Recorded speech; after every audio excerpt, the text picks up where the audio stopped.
All right, kia ora everybody. Welcome to MagicDichol Last Day Events News. It is March the 27th, 2023. Can you believe that? It's almost Christmas. But welcome everybody. Kia ora tātou e hoa mā. Welcome. A warm welcome to you all. Well, the absurdity continues. Our poor country. Our poor country is adrift at sea and there is no land in sight. And the navigator is drunk in the corner of the ship and can't be roused as we head towards those icebergs that are in the sea. Isn't it a shame that our country is the way it is? Can you believe it? Can you honestly believe it? Anyway, I've got an awesome show that I'm going to go through with you tonight. Please hit the share button. Why? Because we're getting shadow banned, and that's how they want it. That's how big tech, foreign big tech in New Zealand operates, is so that they can basically do the will of the New Zealand government, of a tyrannical government that's out of control. It truly is. And do I think that National will be any different? No, I don't. In fact, they're going to bring in a whole nother approach to tyranny, just coming from the right-hand side of the lane. That's all. It's only a difference. But anyway, as ever, my hope is in the Lord, and I pray that He will be able to give you the peace and comfort in your heart as well. So welcome to MagicDichol Last Day Events News. We've got a bit of a list for you, but I do want to kick things off by going through basically the list of things that I need to go through with you. We call it housekeeping, of course, and today is March the 27th. And what does that mean? That means in just a couple of days, 3 days, myself and Vinnie Eastwood are going to be sentenced for protesting against lockdown harm. We are going to be sentenced for protesting against something that is generally accepted now around the world by folks both sides of the debate, that lockdowns achieved nothing. Now, a recent report from Johns Hopkins University's Economic Division totally went in and did all the numbers. They crunched all the numbers around lockdowns, and they came back that lockdowns didn't achieve anything, didn't achieve any benefit, and in fact only caused harm. And that was the whole point of what we were saying. This government was driving New Zealand 100 miles an hour into a brick wall, leaving behind hundreds of dead people and plenty more that wanted to kill themselves, and lots of harm, lots of social disease, domestic violence up through the roof, theft, crime, drug use, alcohol abuse, etc. up through the roof. The stats will speak for themselves. Suicide was that bad that the New Zealand government ended up reclassifying suicide as an accidental death, or an uncategorized death. How about that? So that's why we stood up. Because back then, there weren't enough people standing up. And, a number of you I know would have been there on the day, but we were there, less than 100 of us. Peaceful, outdoors, no COVID, anything, anywhere, no people harmed, no property harmed, and we have suffered for it. Vinnie Eastwood and I have suffered for it. Make no bones, I've watched my friend deal with the emotional harm that this arrest and this has caused, way beyond the so-called crime punishment that fits the crime, way beyond it. It's cost me $27,000 so far to defend myself from these charges, and I still have the electoral charges where they say I lied on my donations and on my report. Can you believe it? I'd rather cut my eye out than lie. And so this Thursday we are sentenced. Thursday the 30th, 10 a.m. at the Auckland District Court. Now, if you're going to come, please bring your calm and your love with you. Please bring your well wishes. We don't want to ever act like those people that were at the counter protest to Posie Parker on Saturday. We never want to act like that. And the fact is, the Parliament protest, we didn't act like that. We were a people down there that were desperate to be heard because of the mandates, the loss of of livelihoods, of dreams, of aspirations, of marriages, of livings, of jobs, all those things. And it's unbelievable that they use such violence on those peaceful protesters in Wellington who ended up getting infiltrated by violent agent provocateurs, but not one arrest on Saturday. And we're going to look at that. We're going to look at that very closely tonight. So please, if you are in the Auckland, sort of within a couple of hours of Auckland, please come along and support us and join us for a karakia whakamoimiti, a prayer before we go into court. Please join us and support us. We have fought for you from day one. I was going over some of my old footage today from 2020, and I'm still the same person, except I'm different now. I'm questioning whether New Zealand is worth even fighting for any longer. You are as people, of course you are. But we're going to talk about that as well tonight. And you know what? This has been my beautiful daughter, Witty. She's 7. And my family have been through the mill, because of this insane government and judiciary system. But I'm praying that decency and justice will prevail far beyond a guilty verdict. It's all up to the judge now. I read my pre-sentencing report. It's as good a report as you can have written about anyone. It says I'm a community-minded servant. And it lists all the things that I've been involved with since I was a teenager, a late teenager, early 20s. Road safety advocate, community worker, youth advocate, army, police, fire brigade, voluntary fire brigade service out at Shelley Beach.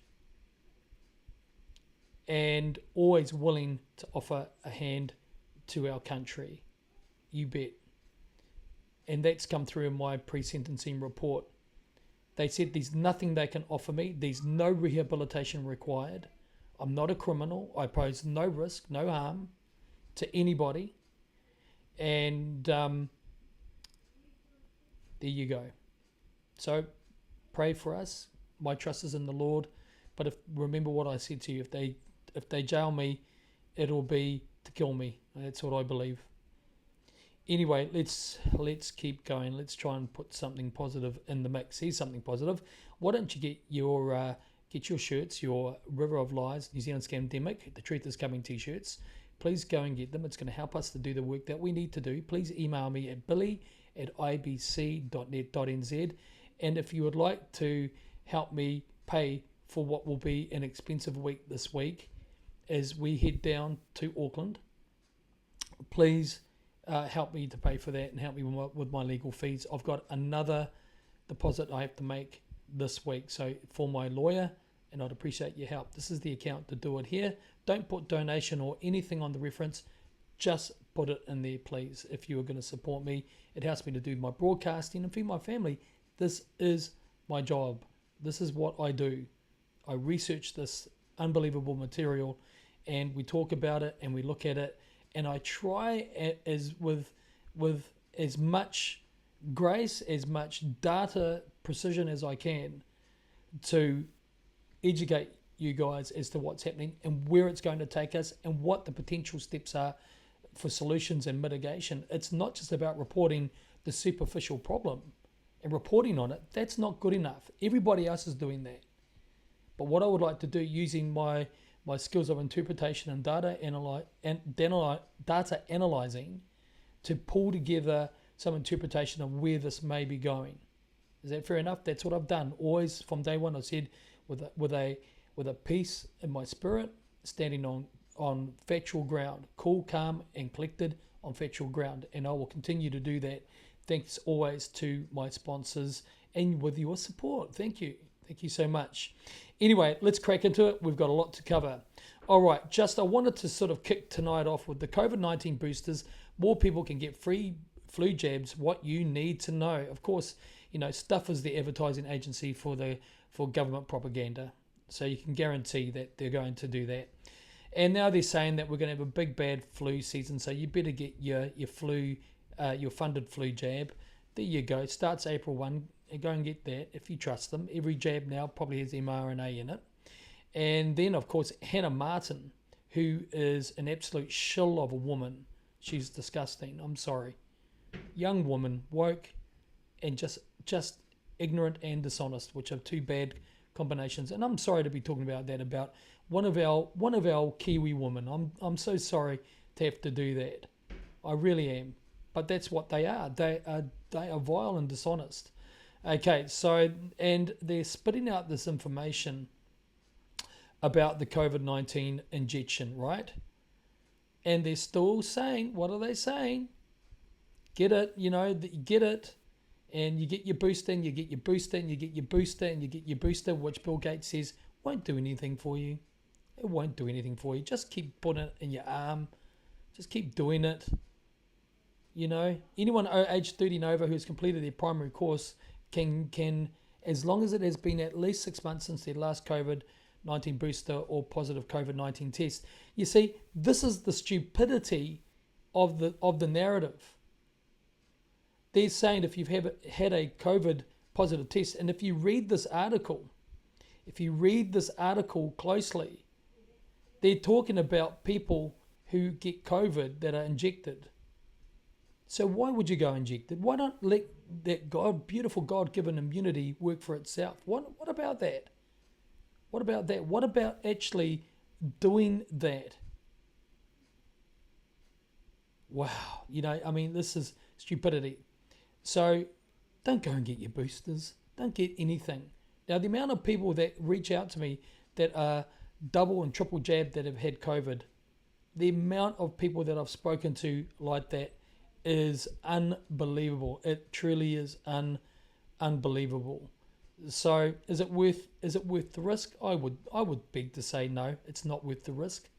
We don't need that in our bodies. Let God do his work in your body. You got a beautiful immune system in there. In fact, what you want to do is get some of this, which I'm just about at look at that last little bit there. That's my Nanosoma bottle of product, all right, which I spray 5 times a day to build up my immune system.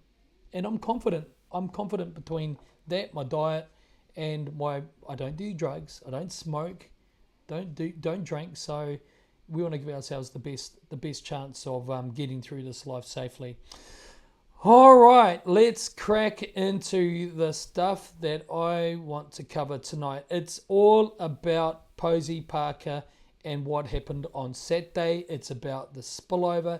It's about this whole unbelievable, pathetic thing that's going on in our country. And I tell you, I've heard from people from the US, Kiwis that are in the US, saying they're never coming back home to New Zealand. They're never, ever coming home from back to New Zealand, ever.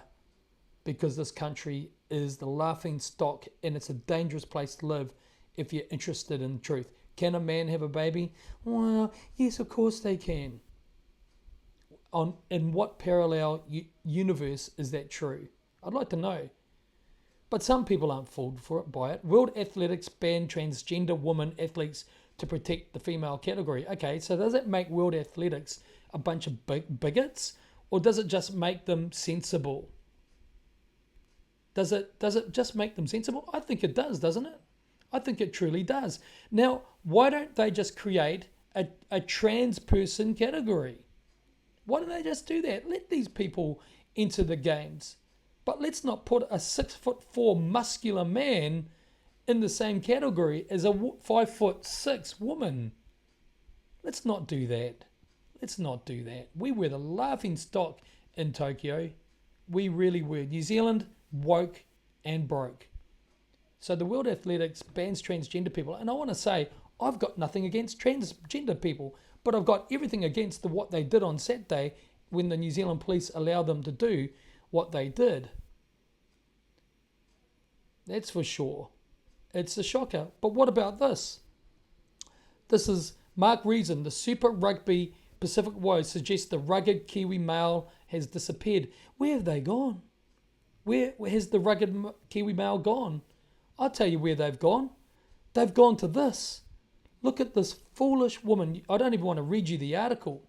It's so frustrating. Finn Haycock's 11 with his mum, Ellie Haycock's at the stand in solidarity gathering. And this is a normal little boy. What is he, about 7 or 8? Oh, sorry, he's 11. It's pretty small for 11. But look at him. Look how his mum's got him dressed up. I would have absolutely been screaming screaming the world down if that had been me being made to wear that when I was a kid. That poor little boy. He doesn't deserve that. That is abuse of the highest order. I'm sorry. Let the kids just grow up to be kids. Just let them be what they are. Let them figure it out for themselves.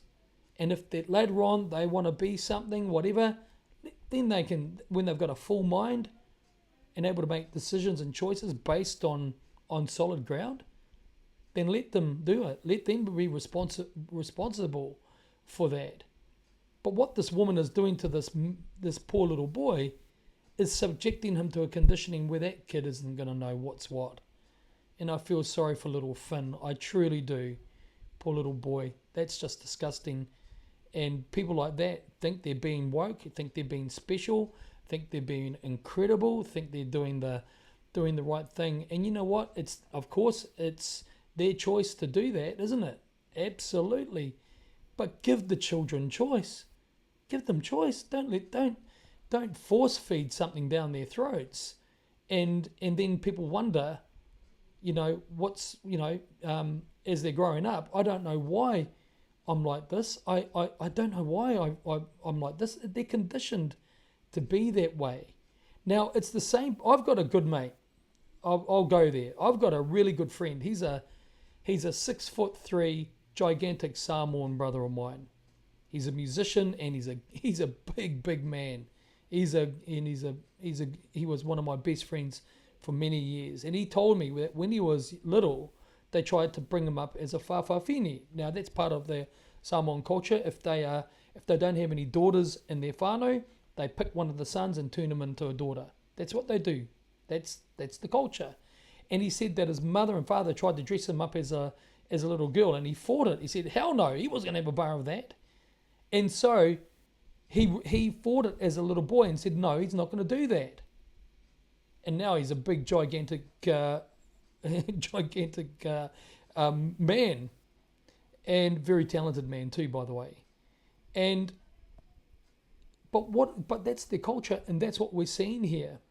And the absurdity of it is, here you go, US today picks a biological man as Woman of the Year. Can you believe that? So this is a global franchise. It truly is. It's a global franchise to stuff people up. It really is. It's incredible. I don't think it's anything that we can really truly wrap our heads around until we understand what Saturday is. And I'm going to go over some articles here that I want to look at, because I think it's really super important that we look at what's going on, because if we don't get a grasp on it, we're in deep trouble, because the good people of New Zealand have allowed this to happen. Remember, less than 2%. And what they're saying is thousands of New Zealanders across the country are supporting this movement and turned out, and that's a big deal. Yet, they can say when 10, 15,000 people turn up on the steps of Parliament and protest against COVID, against all this abuse we've been seeing, they say it represents only a tiny part of the community. And yet they're wanting to blow it out of proportion when you get 2,000 trannies and LGBTQ plus people pushing the anti-women's rights agenda. They say that represents all of society. You see what great liars they are. But we're not stupid. We're not dumb. So what I want to look at is I've put together these articles, and I want you to have a look at them with me, and I want us to kind of figure out what is being said here. And I want to again say that this is not about hate. Certainly, I don't hate anybody. I don't hate anyone. But what I am seeing here is an agenda that's been pushed. In fact, the first article here is that you've got a homosexual presenter trying to make out he's all neutral. But listen to this. So this is just a quick glimpse of this article to give you some backdrop as to what I'm going to share with you tonight. And again, this is not about hate. Having an opposite opinion about an issue is not hate speech. Never has been, never will be. It's when you turn violent to force your opinion and ideology on someone else. That's what's incredibly wrong, and I don't stand for it. Let's have a listen to this. And by the way, this Indian takatapui, this Indian person that's about to speak, he sits on the New Zealand Herald's board. Okay, I just found that out today. So don't buy New Zealand Herald anytime soon. Could go down at rallies planned by... I'm going to start that There's again. fears of what could go down at rallies planned by anti-trans activists. So these fears, I just want to get there just quickly, these fears about what could go down, saying that the women's rights activists are going to cause violence. Kellie Jay Keen Minshall, also known as Posie Parker. Now she's been granted access to come to Aotearoa. Immigration New Zealand announced they'd found no reason to believe she's joined her Melbourne rallies. For more, we're joined by Rainbow Community Leader Chanel Lau. Morena. Morena. Thank you so much for being with us this morning. Talk to me about what your concerns are. What are your concerns about what might happen if Posie Parker does come to New Zealand? I think the fundamental issue that we have with Posie Parker is that people are looking at her event in isolation from everything else that is happening in Aotearoa. You look at the amount of queer hatred that has been in our country. Now, that is a blatant lie. I'm sorry. I cannot abide that. That is truly a lie. I don't hate gay people, homosexual people. I don't. I truly don't. I have gay friends. I have a whole lot of compassion and love for them. I do. I believe they have a disorder. I truly do. I truly do. But I don't hate them and I don't wish them harm. Not by a long shot. So they're using the idea that if you disagree with them, then it's hate speech. And that's a lie. In its premise, it's a very, very clear lie. It's in fact it's absurd. Okay, so that's Article 1. That's Article 1. So you can see that this man, he sits on the board of the New Zealand Herald. Okay, so just keep that in mind. Alrighty, so let's keep going. I've got them all lined up here, and I'm just waiting for this to load, guys. Sometimes there we go. All right, so we are now going to see what this is about, and just have a reminder as to what's happening here. Now, just to let you know that that you can see a Posie Parker's full recording of what went down to her on my Billy TK Tika Hika official YouTube. And here we go. Here it is here. Look at this. So the violence that was there had nothing to do with the people. A 70-year-old woman received a black eye. A 70-year-old woman got punched in the face. And there it is. This is what happened to this woman. And what was she standing for? She was saying all she wants is to maintain women's rights and safe public spaces such as changing rooms and toilets for women. That's it. And little girls. I said to a mate of mine, a local brother of mine, came around to drop some firewood off, and I said to him, what would you do if your little girl and your wife walked into a changing rooms at the whangarei pools, and they walk in and they see a self-identifying man who identifies as a woman standing there in the nude with everything hanging out? He said he'd go in there and give them a hiding. Now this guy is pretty extreme. Now I wouldn't suggest that. You ring the police and you get them out. Now, but that's not what would happen. You see, that's not what would happen. You would be labelled a bigot, and in reality you would be labelled the one with the problem, not the man who self-identifies as a woman who's standing there with his genitals hanging out in front of your daughter. Now this is the thing, and Posie Parker did say a very pertinent thing. She said, look, why do we wear a seatbelt every day? It's because we keep ourselves safe, because we may have a car accident. Is that right? That's absolutely right. We may have a car crash. And it's the same premise of not having biological men in the changing rooms and the public toilets where women and little girls will go to. And I think that's fair. Let's have a listen to this. British anti-trans activist Kellie Jay Keen, also known as Posie Parker, was rushed from Albert Park today after a planned public speaking event was derailed by pro-trans counter-protesters.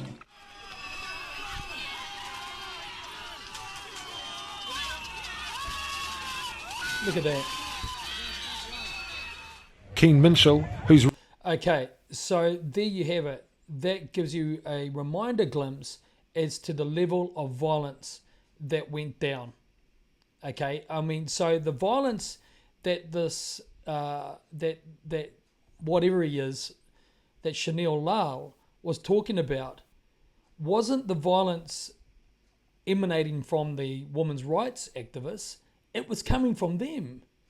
It was coming from these individuals that wanted to get rid of this woman. Now I think it's disgraceful. It's next level. My heart broke when I saw that. It really truly did. But let's get some of how mainstream media talked about this. Look at this.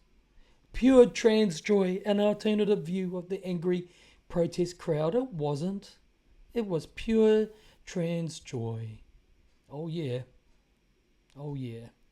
So they're talking about human rights, and as long as you agree with them. There is no human rights if you don't agree with them. Reports have described the protest held at Albert Park on Saturday as angry, chaotic and ugly. But this attendee found it to be joyful, life-affirming, and full of love, dripping in love. Unbelievable. And so if that's love, if that's that person's interpretation of love, then our country is in we are in serious trouble. We are in serious trouble here. And so I want to now give you some other perspectives.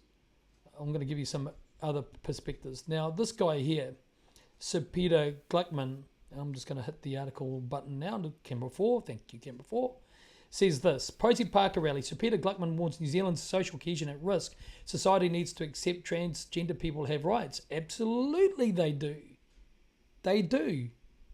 They do. But they do not have the right to make other people unsafe. The bulk of society feeling unsafe. Women are what?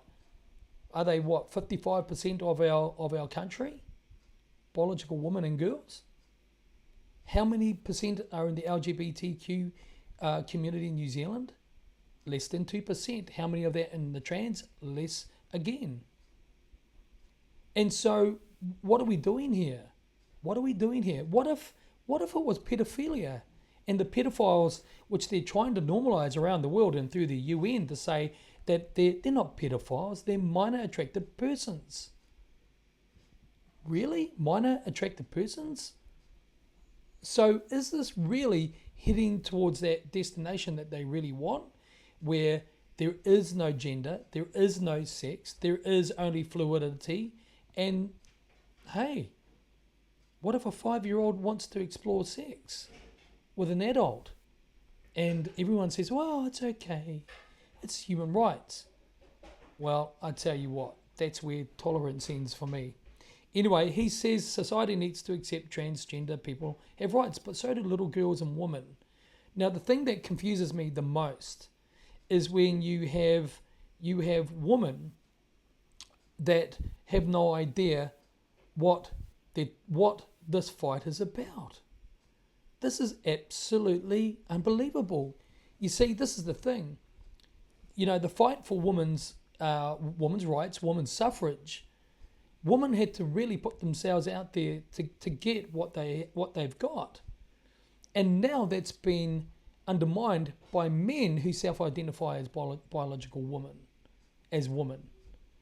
And this is the problem. They are now supplanting that hard fought for ground. They are now demanding permission to conquer and rebadge that hard fought ground of rights for women and call it their own. And if you don't like it, you're a bigot, and you're foul, and you're vile, and you're repugnant, which is what Michael Wood, the Labour MP, said. That Posie Parker is, and of course don't forget she's a Nazi, but she's not a Nazi. She doesn't even like Nazis. If Nazis turn up at, what would happen if Nazis turned up at a public outdoor sermon I'm giving? Does that turn me into a Nazi as well? You see, this is the philosophy. If you don't agree with them, you're a Nazi. You're an absolute Nazi. All right, let's look at this, because this here again. You got this guy here, the homosexual Maddie McLean, recently got married to his fellow male, and he's speaking here. Now, again, have a listen to this, because this is going to show two MPs, and I want you to please focus on the vitriol of Chloe Swarbrick. Listen to her. She can barely contain herself. But what's disappointing, and this is why I didn't like politics, and this is why I said no to Jamie Lee Ross, Michael Kelly and Claire Deeks about continuing on, because I'm not a reasonable politician. I believe in principle and integrity. You stand on it and communicate it. I don't want to look reasonable when I want to push the narrative based on evidence, based on reasonable thinking. But this woman from ACT, who they fished out to be the spokesperson to counter Chloe Swarbrick, her presentation is very incredibly weak. It's terrible. But anyway, have a listen to this. Controversial anti-trans activist Kellie Jay Keen, also known as Posie Parker, has fled New Zealand after chaotic scenes at her Auckland rally on Saturday. It's seen political parties clash over the topic of free speech, but where is the line between free speech and hate speech? Here we go. To help answer that, or to try and answer that question, we're joined by Green MP Chloe Swarbrick and ACT Deputy Leader Brooke van Velden. Morena. It is a tough question to answer, but we're going to give it a go this morning anyway. First of all, I wanted to know from both of you. Just want to point out, look how arrogant Chloe is. And she's a lesbian too, by the way. Knowing now what we know, should Posie Parker have been led into New Zealand in the first place, Chloe? I think the Green Party's position on that was totally clear from the get-go. Our position, or rather the argument that we were making to the Immigration Minister, wasn't on free speech grounds, but was on the potential of disruption to public safety. So the public safety that she's talking about actually pertains to the public safety of the women's rights activists. There was no risk at all to violence for transgender people. No risk of it whatsoever. I think it is really important to zoom out and to reflect on what played out on Saturday, but also on Sunday in Christchurch and in Wellington, where thousands of New Zealand... Now they're saying the opposite to when thousands upon thousands of people across New Zealand protested against the government. They said that was only a small part of society. Now they're saying a tiny group of people represents the bulk of New Zealand. ...has turned up to showcase their values, the values of inclusion, the values of love, and standing up against the spreading of hatred. And I think that that's the story that all of us can take away from today. Our trans and non-binary whānau should be allowed to live their lives as glamorous and... And they do live their lives. This is the lie. This is the lie. They're saying if you don't agree with them, that they can't get on with life because you're burdening them with something. And this is a huge, terrible lie. As glorious or as boring as they are. And I'd really love for us now to turn our focus to the climate crisis and to the inequality crisis. You know, the IPCC replaced... And now that's really important, because I'm going to be talking about this. I'll just rewind that a bit. Listen to what she's talking about, the Intergovernmental Panel for Climate Change and climate change. Hear what she says again. As glamorous and as glorious or as boring as they are. And I'd really love for us now to turn our focus to the climate crisis and to the inequality crisis. You know, the IPCC released a report just last week which said that we have to act now. Okay. We might get to that shortly, but I want to stay on this topic because I want to give you a chance to speak on this, Brooke. Should we have allowed Posie Parker into this country, knowing what we know now about what went down over the weekend?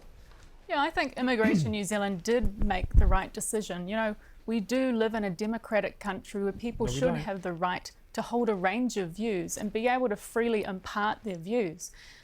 The Immigration Department needed to weigh up Bill of Rights, being able to receive and impart information as a right under our law, versus public disorder.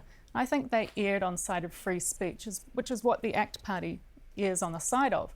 What we saw on Saturday, I think, was really disappointing, where we had people resorting to physical violence in a manner to Just look at Chloe Swarbrick's body language. suppress free speech, and I don't think that that's acceptable, and we have to push back against that. You know, it doesn't matter whether or not people agree or disagree with Posie Parker.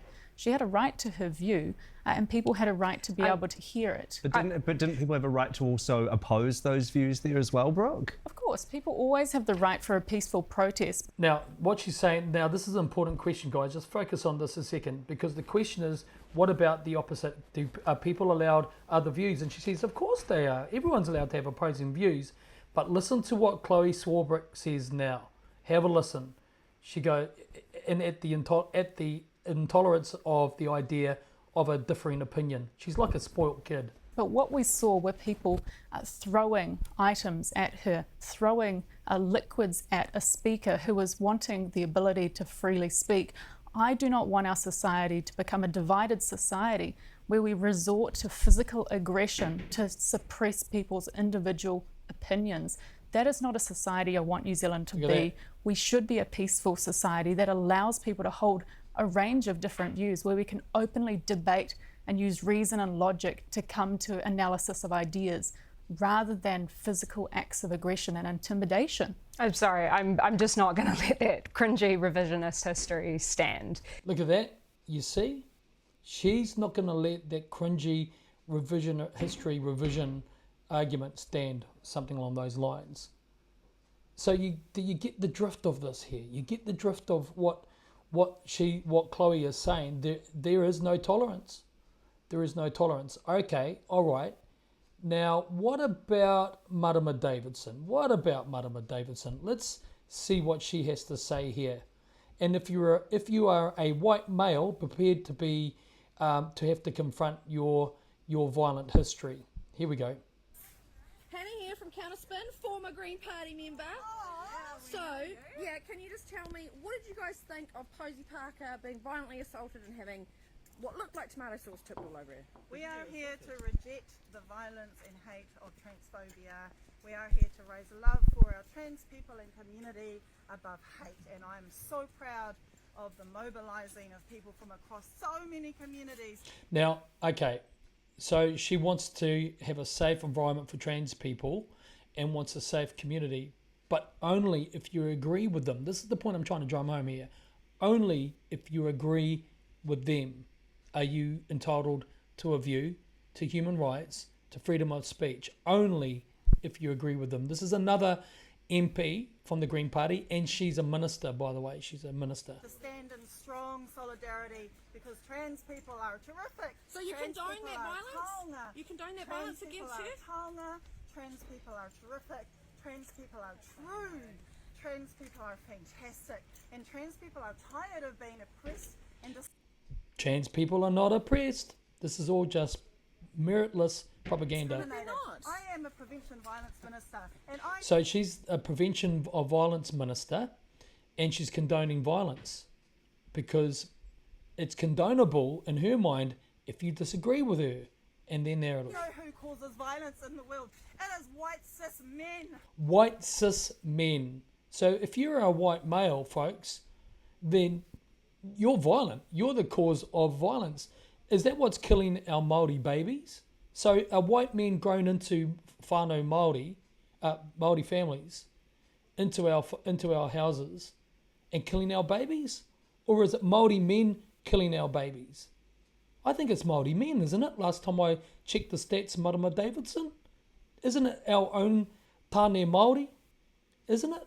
Yeah, I think it is, isn't it? Let's keep her going. That is white cis men. Okay, but so what is a woman? What is a woman? So trans are taonga. What's a woman? Trans women are women. Te ao Māori was never so boring as binary. I am tangata whenua, and I say transphobia is not welcome here. Ka kite. It's not about that though. What about women being pregnant? So you're saying a man can be pregnant? Okay, so the Greens condone violence. The Greens condone violence. That's what that shows us. Absolutely. And I got to say, good on you, Hannah. You did a blinking good job with that. Good on you. I got to give credit where credit is due there. So, but how sad is this? How sad is this? So you have just had two MPs in the government that have condoned violence. if you don't agree with him. And then you've got this weakling here. Look, that ACT MP, I think she could have had a bit more gutso in her presentation. What she said was was absolutely bang on true. But she should have put it with just a little bit more hot sauce on it, don't you think? Just a little bit. You don't have to go nuts, but just a little bit of hot sauce, a little bit of passion in the delivery would have been good. And Chris Luxon, all he has to say is we have to advocate for free speech, but they never go far enough. Why? Because Chris Luxon knows that when he wins the election, he's the guy to bring in the tyranny. So he's going to be playing the reasonable ground. He's going to be playing the reasonable ground. That's what he's going to be doing, folks. He's not going to be very good about it. And what about this? Now here's another sort of appreciation to where the Labour and the Greens MPs are, right? Now this is Michael Wood talking with his opposition MP Erica Stanford on TV about education. But look at his response, because I want to demonstrate that there's a tone here. We want to demonstrate and ask the question, is there a tone of intolerance here? Listen to what they're talking about.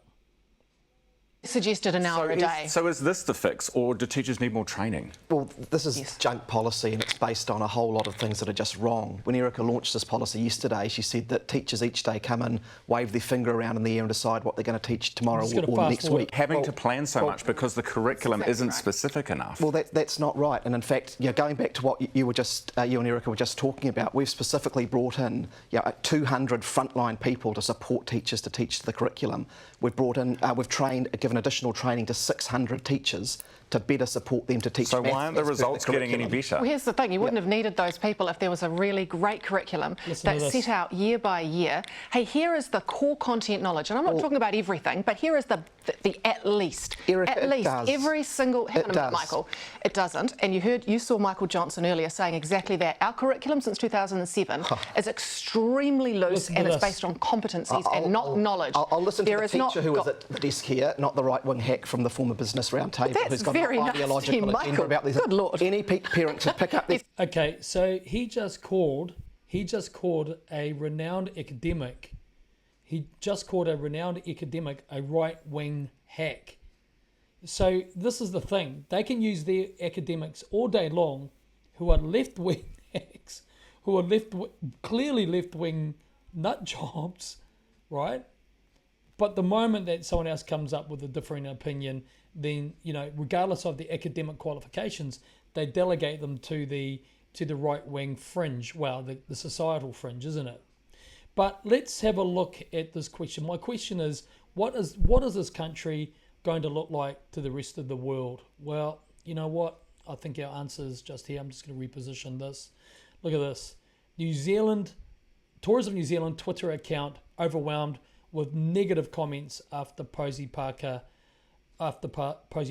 rally. Look! I want you to look at this, because this shows one of the elderly woman here, who she ended up getting a black eye. This poor lady. Have a look at this. Campaigner Posie Parker was drowned out by protesters when she tried to speak in Auckland today. A couple of thousand people opposed to her views shouted "Go home" and one threw tomato sauce at her. Forced to leave the stage, she was bundled away by police. Nick Trubridge. By the way, that is a complete lie. The police were nowhere to be seen. We're going to look at some commentary in a minute of Chris Hipkins speaking about this, and he gets questioned about this. And he dodges the question. The police did not intervene until she was almost out of the park, and then they got her into a waiting police car and got her away. And she can be heard all the way through, leaving the park, asking, "Where's the police? Where's the police? Where are the police?" Golly, good grief. Was there. Chaos in the park. Differences of opinion descending into riotous scenes in downtown Auckland.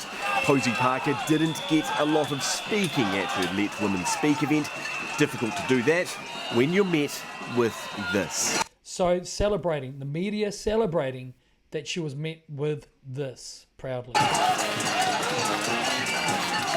Initially, there was plenty of support for the British anti-trans activist. Well, I've come to support women and the protection of women's safe spaces. Okay, truth is not hate speech. Exactly. A different opinion is not hate speech, unless it's, of course, it is hate speech. To put it simply. So my darling granddaughters can have their space and changing rooms and toilets like we used to have. Now, this is an old woman, right? One of those two old women, by the way, ends up getting smashed in the face and getting a black eye. And look at these people around them, clearly LGBTQ plus people, maybe trans, I don't know, in her face. Like we used to have. But this stop on Parker's tour was doomed before it started. As she arrived, so did the masses and the noise. Posie Parker is due to start speaking here at 11 a.m, but there's not much chance of So this guy is an absolute clown. He called her a Nazi. her being heard. The noise here is unbelievable. They've already had what looked like projectiles thrown at them. It'll be interesting to see whether they can get started. For now, not much of a chance. Suddenly, it was all on. Barriers broken, Albert Park's rotunda was stormed. The Brit herself in the firing line, tomato sauce bombed by someone disguised as a supporter. Eventually... Now, again, that woman there that just did that is in the media today and painted as a hero fighting for trans rights. And it's despicable. She was forced out. So this is her just before she's outside of the park now, walking towards the police car with the police. But the police up until that point were nowhere to be seen. Nowhere to be seen. And so what this has done, by the way, let's just look at this other part of this article here. Camera 4, thank you. Tourism New Zealand's official Twitter account has been targeted with hundreds, I bet it was thousands, of negative comments after Posie Parker fled the country following a fiery rally in Auckland. You see, they don't call it what it is. It's an absolute abuse and disgusting show. I wouldn't be supportive of this if it was our side of the fence line, so-called. I would not be supporting it either. Being clear of that. And so they're celebrating this whole thing. Listen to this. And she's right. Parker tweeted late on Saturday night after advice from police and her security team was to leave the country. Lies were finally spewed by politicians in power in Australia and New Zealand, boosted by a corrupt media, populated by vile, dishonest, unskilled cult members. She's right there. In the aftermath, Tourism New Zealand was forced to turn off replies to its tweets, and its latest post was deleted entirely amid the storm of comments. But calls for visitors to boycott New Zealand continued. Now, if you're overseas watching this, don't come to New Zealand. Don't come to New Zealand. Are you panicking yet at Pure New Zealand? Better come back into the office now, even though it's a Sunday. You have work to do. Don't come to New Zealand. Don't come to New Zealand. Having witnessed the treatment of a woman trying to speak in a public place in Auckland, I won't be visiting New Zealand anytime soon. I think you just ruined your tourism industry today, a second person wrote. At Pure New Zealand, expect your visitor numbers to plummet. Who'd visit a place where the government, media and police encourage aggression and mob rule? A third tweeted. So it's just going on and on and on and on and on. So this, again, ex-tourism spokesperson Dr. James McDowell told News Hub, it's disappointing. In a civilised country, you counter ideas you don't like with speech and debate, not violence and intimidation. I got to let them have that. You got that right. So what are we actually talking about here?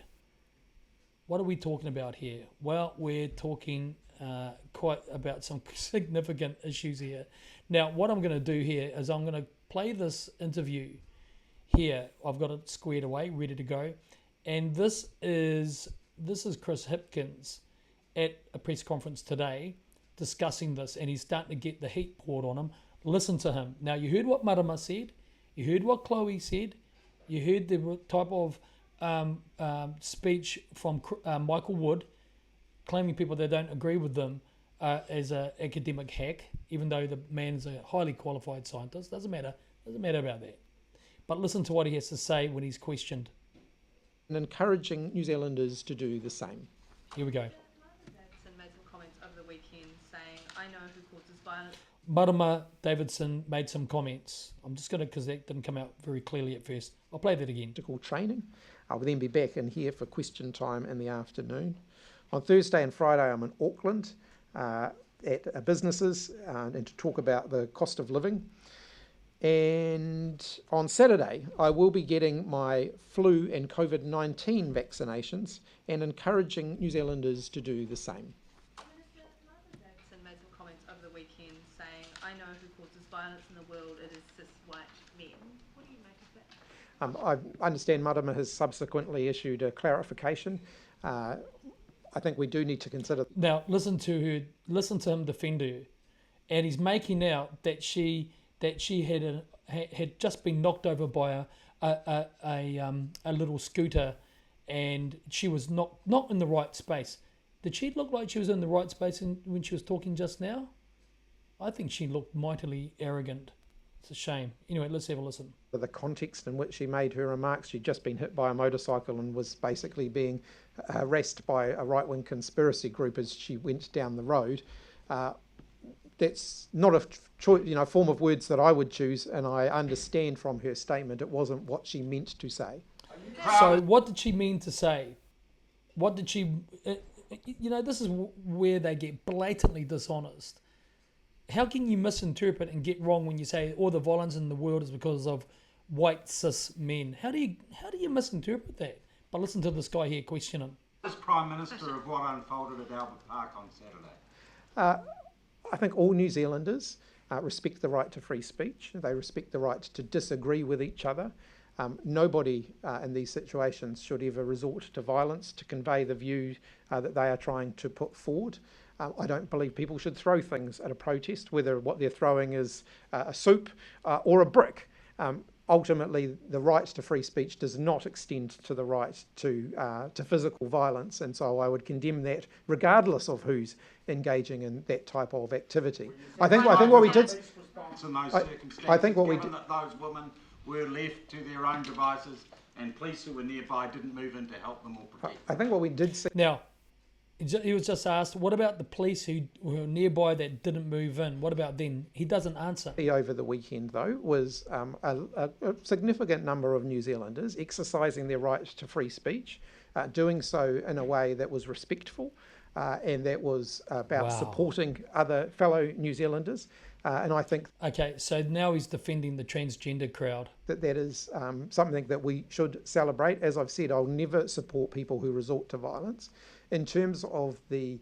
Look, I'm sorry, I can't take any more of that, because basically he's choking on the words that he has to say because he's got to appear reasonable. He's got to appear reasonable. And does it sound like he's condemning the violence? Look at News Hub trying to play clean-up games for him. Chris Hipkins condemns physical violence at the protest. But does he really? I don't think so, guys. I don't think so at all. I think it's the same... I think it's the same thing that we've seen all the way through these politicians. If you don't agree with them, you're not entitled to an opinion. If you don't agree with them, you're not safe. You're not safe. You're just not safe.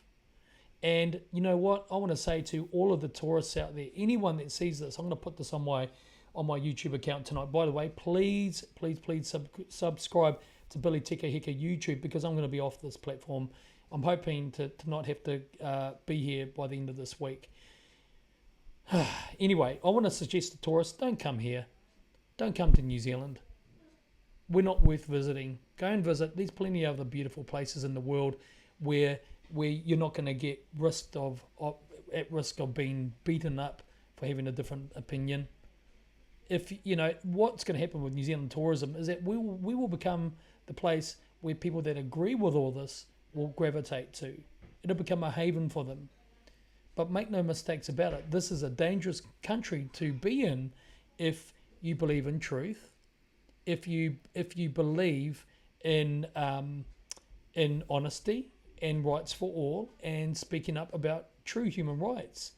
You see, the great irony is that they're talking about yelling during that counter-protest, human rights, but they're not prepared to extend human rights to anybody else who doesn't agree with them. tomato juice thrower, ready to face the consequences if necessary following Posie Parker incident. And what does this woman, whatever she is, say? And she, listen to this, protester Ellie Rubeshkin, who was born intersex. There's no such thing as an intersex human. You're either one or the other. You see, this is the dishonesty that's propagated in the media. Is gender non-conforming? That's more honest than saying she was born intersex. You're not born intersex. You either have a penis and genitalia, or you have a vagina, or sometimes these hermaphrodites, of course. Okay, that is a real thing, but you're not intersex. And so what she's saying here, listen to this. I am so proud. I dropped the juice and I'll do it again and again. If I have to go to prison for 1 year, I'm more than happy. And she said her words had caused so much hate and pain within the transgender community because it's the truth. Men cannot have babies. That's the truth of it. And that's the truth of it. But should we aim to restrict the rights of people to believe like that? No, not at all. I haven't seen any evidence, and I would be against it if trans people were barred from going into restaurants or shopping markets. Oh, hold on, didn't that happen to unvaccinated people? What about that? What about that? Did we forget about that? What about your rights and my rights as unvaccinated people when we weren't allowed to go shopping, when we were not allowed to go into certain places and go into restaurants? Oh no, don't worry about those people. No rights. And so this woman said she'd do it again and again, assault somebody again and again and again. I didn't assault anyone at my protest, and yet I'm facing sentencing this Thursday. So how is all this justified? I just don't know. New Zealand has lost its way, and it's terrible, you know. And I'm going to let Rosie Parker, gender activist Posie Parker, hits out at her treatment in New Zealand as Twitter row erupts. And she has said, it is said that it is the worst place. Listen to what she says. The end result was that I spent most of my day with the protection of police who genuinely believed I was lucky to be alive. The advice was that I should go home. To the steward, security and police who made sure my kids get to see me again, thank you. Thank you. Thanks to all of you at home who offered messages of support.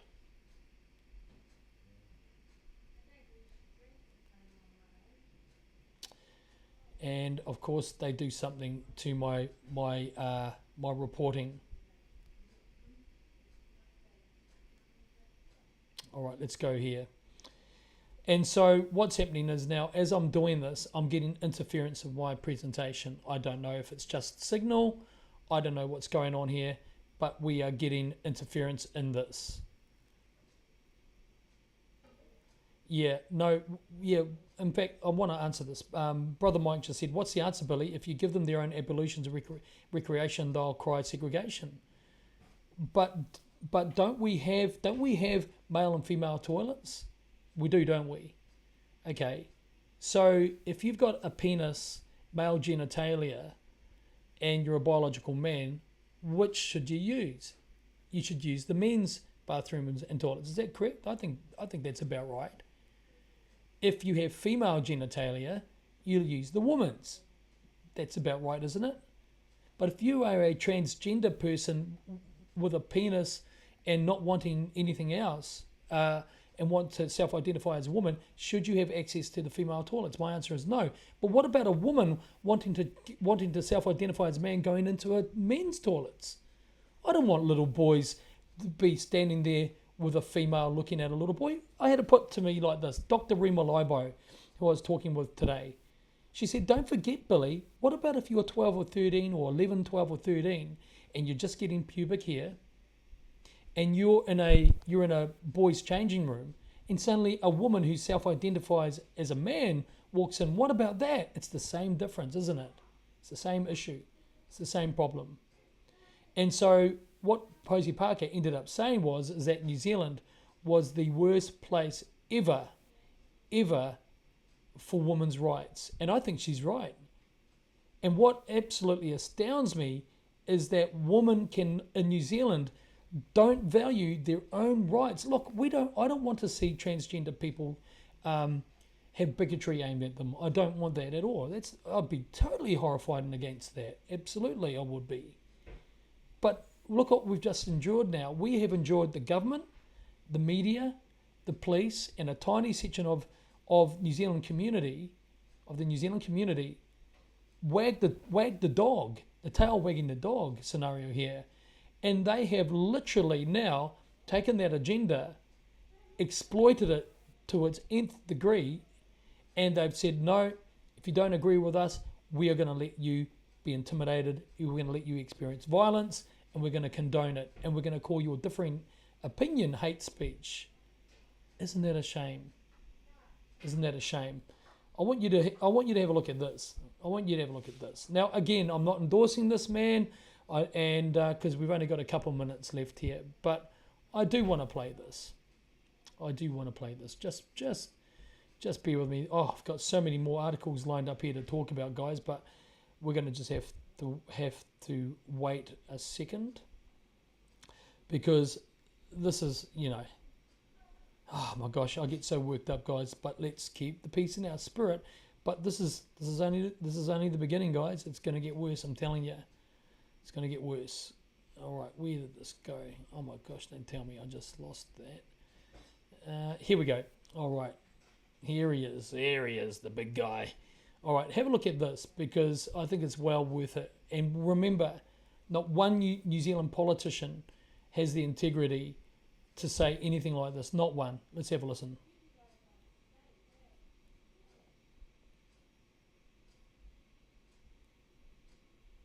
If we don't have free speech, then we just don't have a free country. It's as simple as that. If this most fundamental right is allowed to perish, then the rest of our rights and liberties will topple, just like dominoes, one by one. They'll go down. That's why today I'm announcing my plan to shatter the left-wing censorship regime and to reclaim the right to free speech for all Americans.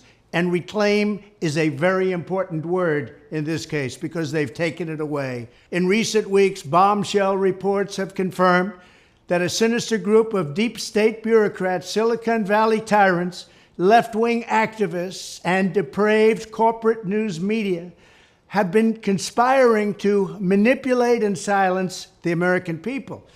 They have collaborated to suppress vital information on everything from elections to public health. The censorship cartel must be dismantled and destroyed, and it must happen immediately. And here's my plan.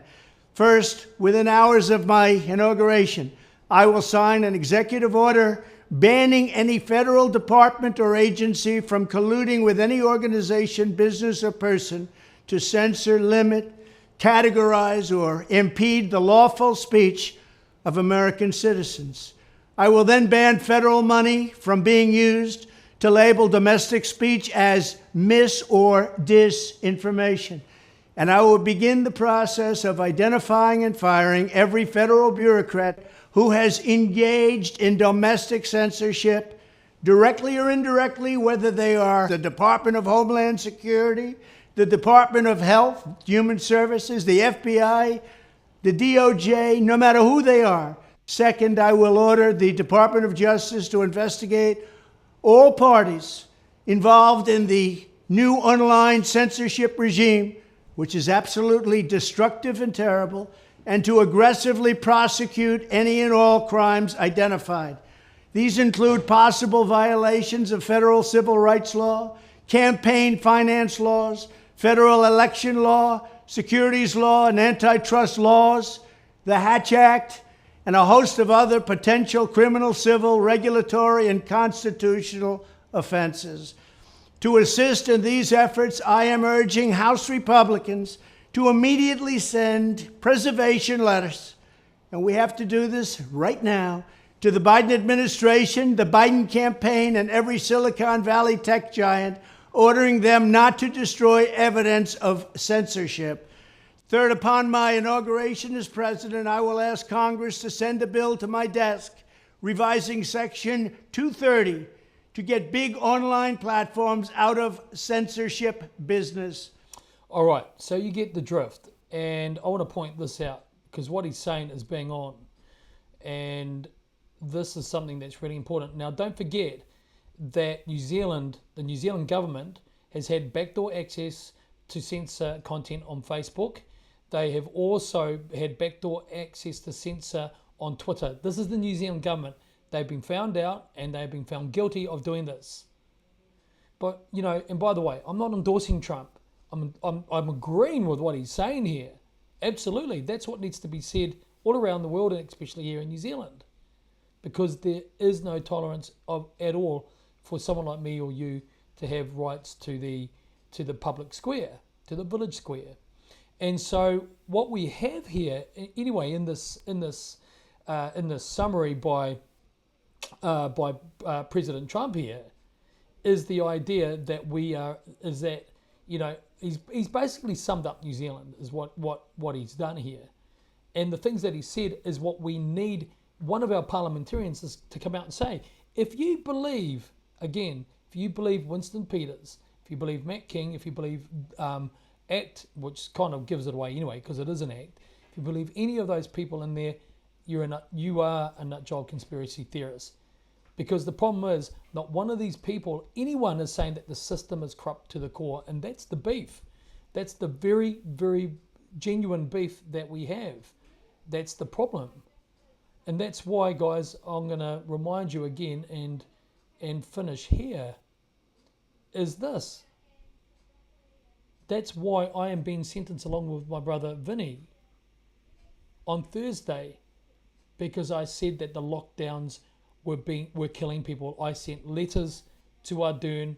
I sent, I protested on the steps of Parliament asking for these people to, this is way before it became a trend to do it. I was doing it along with Te Amara Williams, and some of you were there. And, saying that the lockdowns were killing people, saying that the vaccines were unsafe. All of this is proven now. This is not conspiracy language. And I led a very peaceful protest, less than 100 people, behaving ourselves, and 5 minutes before it was due to finish, I get arrested.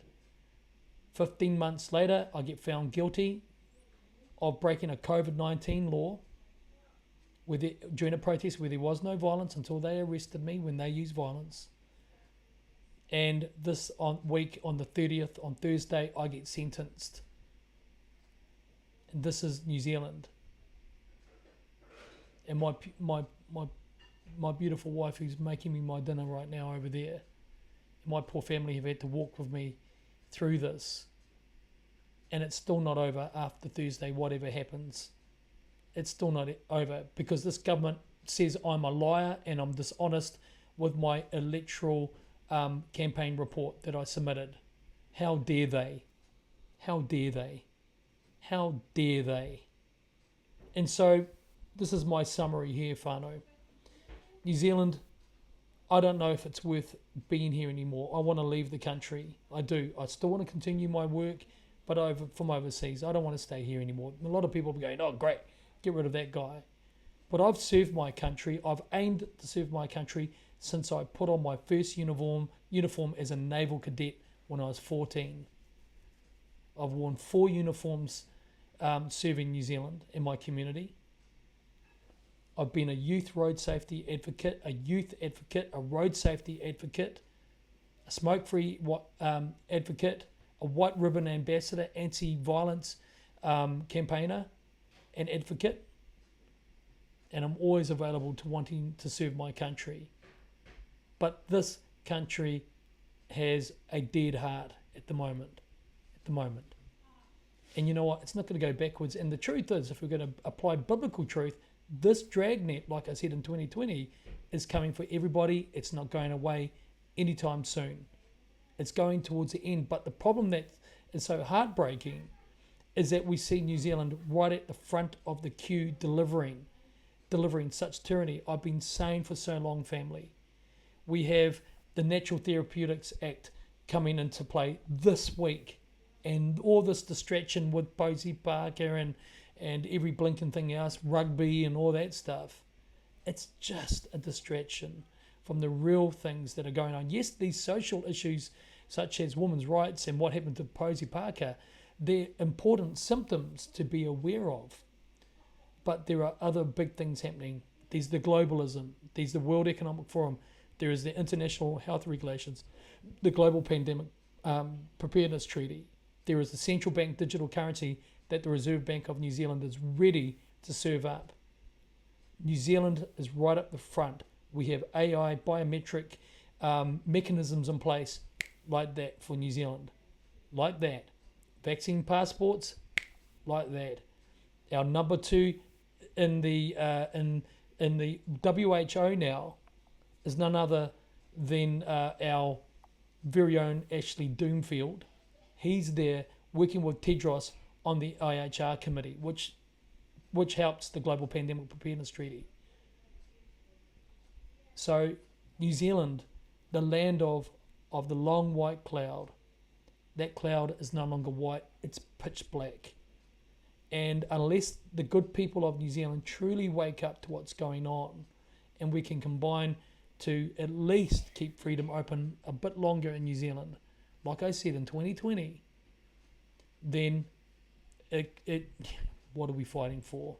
It's like running up that slide in a kid's playground and you're just slipping down backwards. Isn't it the same thing? I think it is. And I've been fighting now hard since March 2020, and I'm tired, I'm sore, and it's had a huge toll. I still believe the same way I did back then, and we need to unite together to do this. And the problem is this, you know what the problem is? Those same freedom fighting so-called politicians that are out there and in the minor parties, none of them, not one of them, will really pull together to work together to save this, because I begged and pleaded with them all in 2020, and they all just looked at me like I had an extra head on my shoulder. So we have to make that decision for ourselves. Number 1, decentralize out of the system. Get your babies out of the indoctrination program at schools if you can. Homeschool them. You can get some funding for that. Get them out of it. And get out of Auckland City, Christchurch, Wellington, wherever you may be. And if you're in a big city, if you can, get out of it. Get out into the country, grow your own food under shelter. Because what they're doing now with the weather and spraying on us is affecting the harvests and the growing seasons and cycles. So you need to do that. Number 3, if I may say, don't be reliant on the system in any way if you can. Get out of it if you can. And work with other people. Go and, if you haven't got enough money to get your own land, go and work with other people. Try and combine your value together and get something together. If you can't do that, offer to work on people's land and say that, yeah, well, you know, build me a cabin or a shack, I'll come and live in it and I'll work on your land for you, but get out of the cities, because Agenda 2030 is all about getting New Zealanders out of the rural environments where we live today, well, where I live today. And we need to stop that. But over all of this, we need to place our trust in God, family. I really absolutely believe it. And people say to me, Billy, how have you managed to keep going over these years? Why haven't I had a nervous breakdown? It's because of this. It's because of the author of the King James Bible, the author of this Bible, the Word of God, that has kept me going. And my trust is still Him. Don't think it hasn't changed. It's changed at all. It's still there. Now, if you want to know, I didn't get to do any of the climate change articles with you today, but I'll do those, God willing, tomorrow night with you. But we've got this. Tomorrow, I'm going to be talking a lot about climate change, because the tyranny that's coming, that we are ready for in New Zealand, will absolutely smoke your wheels. Why is the world going into a global day of rest, a work-free day? Why is it Sunday? This book will tell you why. You want to know the history of how we got to? This book will show you why. And both of these books will lead you to this book and to understanding it, because that is the single source of truth. If you'd like those books, by the way, they're free. I'll send them to you. It'd be my great blessing to do that. Please email me at billy@ibc.net.nz, billy@ibc.net.nz. If you need someone to talk to, if you need counselling, if you need help, please email me. If you'd like to join my weekly online Bible family, we got beautiful people in it, by the way. Just stunning people. humble people seeking God. If you want to join that on Skype, you are more than welcome to. Email me at billy@ibc.net.nz. Anyway, family, keep the peace in your spirit. Stay cool, stay calm on factual ground. Become an educator. Help people to see the depth of what we're dealing with. Again, this is not about just reporting the problems. We've got to come up with the deeper ramifications of what's going on. See where this is taking us. We've got to do that, and then come up with these mitigation solutions. And I tell you what, my life is completely dedicated to that, but dedicated to God, my family, and helping you guys be safe, to be saved, and to look after yourselves and your whānau. That's my life. This is my life, and I hope you'll take my offer in wanting to connect with me personally. Thank you, everybody. Do take care. Thank you for your love and your support. Please, if you can, come with peace in your heart and love in your heart on this Thursday at Auckland District Court at 10 a.m. and support us. But support us with calm and peace. We don't want this other stuff. Okay? Thank you so much. God bless you all. And do take care. And Pō Mārie.